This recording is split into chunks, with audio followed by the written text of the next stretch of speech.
The Philippines is home to some of the most bone-chilling ghost stories you'll ever hear. Haunted hospitals, restless spirits, mythical creatures. They're more than just legends. These are real stories from real people. Turn off the lights, put on your headphones, and prepare to meet the horrors hiding in the shadows. This is 10 true ghost stories from the Philippines. 1. The Manananggal who knocked at my window, Kapais. It started with scratching sounds at midnight. Marites, 6 months pregnant, told her husband the noises came from above. He dismissed it. But each night, it returned, always around 2 a.m. Then came the foul smell and the sounds of flapping wings. One night, Marites saw it. A woman's upper body with bat-like wings, flying just outside their bamboo hut. She screamed.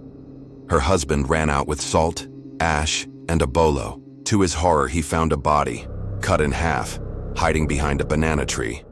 He scattered the salt and ash. The creature shrieked and flew away. It never returned, but the roof still bears long claw marks they could never explain. 2. The Snake Twin. Beneath the mall, Metro Manila. Jenny was working overtime in the largest mall in the city when she got lost looking for the storage room. She opened a door labeled "No Entry" and fell down a short flight of stairs. In the dim light, she found herself in a tiled room with a two-way mirror. As she approached, a hiss echoed. A massive snake with a human face stared at her from the other side. She ran screaming, but security told her she was never seen on any camera. Employees later told her that the mall's founder had a twin, a cursed creature fed with lost children and unlucky women. Jenny quit her job that week. 3. The Haunted Room 308, Baguio Hotel. Room 308 was always kept clean but never booked. One traveler, unaware of the rumors, checked in. He felt cold, like someone was breathing down his neck. That night, while brushing his teeth, he saw a pale woman behind him in the mirror, combing her hair.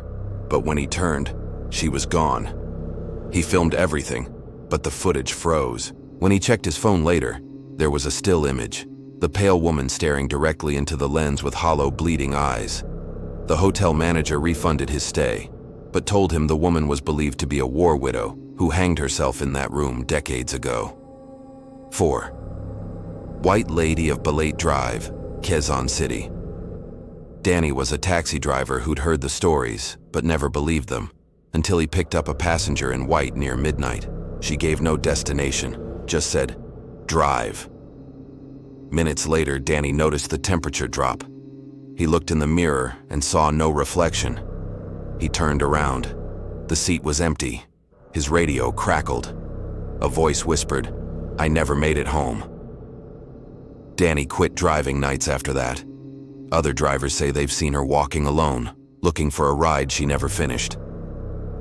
5. The Possessed Student, Iloilo. Micah was a quiet girl, an honor student. One day she fainted during a group activity. When she woke up, her eyes had turned jet black. She spoke in Latin, a language no one understood. Her classmates screamed as chairs started moving on their own. A priest was called, then another. For 3 days, the school was shut down as exorcisms were performed. Micah levitated, laughed in a voice not her own, and told secrets about teachers and students she couldn't have known. When she finally returned to normal, she remembered nothing, but drawings in her notebook matched demonic symbols from books she'd never read. 6. Spirits of Clark Air Base, Pampanga. After the Americans left Clark, many of the buildings were abandoned, but some military personnel remained. One night, a guard named James was patrolling the old hospital when he heard laughter. He followed the sound to a children's ward and saw shadowy figures playing. When he approached, they vanished. He felt someone tug at his shirt, but no one was there. Another time, he found small handprints on dusty windows on the second floor, where no one could have reached. Many believe these are the spirits of local children experimented on during the war. James transferred out, refusing to ever return. 7. The Tikbalang Bridge, Batangas. It was past midnight when Carlo rode his motorbike across the old bridge. He'd done it many times, but this time, he felt watched. A mist surrounded him. Suddenly, the road seemed unfamiliar. Then, he saw it, a towering creature with a horse's head and glowing red eyes, standing at the end of the bridge. His bike veered off on its own, crashing into the trees. Locals found him unconscious, muttering about hooves and laughter. The elders say a tikbalang haunts that bridge, tricking travelers into getting lost or hurt, especially those who ignore the tradition of saying, tabi tabi po. 8. Crying ghost in the CR, public school in Cebu. The CR in Building B was avoided by students. They said they heard crying and mirrors cracking on their own. One day, Anna, a transferee, went in alone. She heard someone sobbing. She opened each stall, empty. Then the lights went out. She screamed. When they found her, she was unconscious in front of the mirror, which was shattered. On the mirror, the words "Help me" were scrawled in red.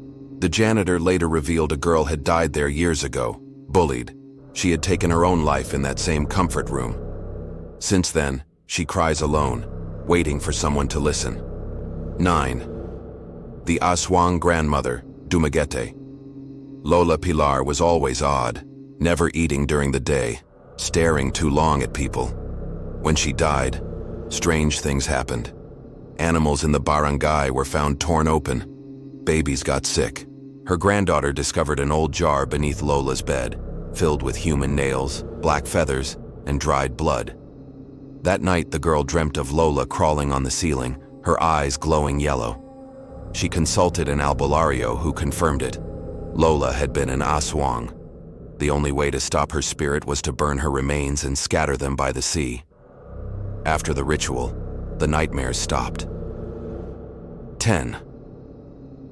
The black shadow in the mango tree, Davao. In Sitio Luna, there's a mango tree children dare each other to climb.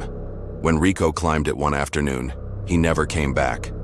His body was found 2 days later in the tree, frozen in terror. No wounds, just wide-open eyes, staring at something no one else could see. Villagers whispered of a shadow spirit, a being that lived in the branches and fed on fear. Every Holy Week, people report seeing a black figure perched atop the tree, watching. Now the tree is fenced off, but sometimes at night neighbors swear they hear someone, or something, calling out their names. Do you still believe these are just stories? Or do you now believe they could happen to you? Smash that like button if you're sleeping with the lights on tonight. Subscribe for more true horror stories from the Philippines, and drop a comment. What's the scariest thing that's ever happened to you?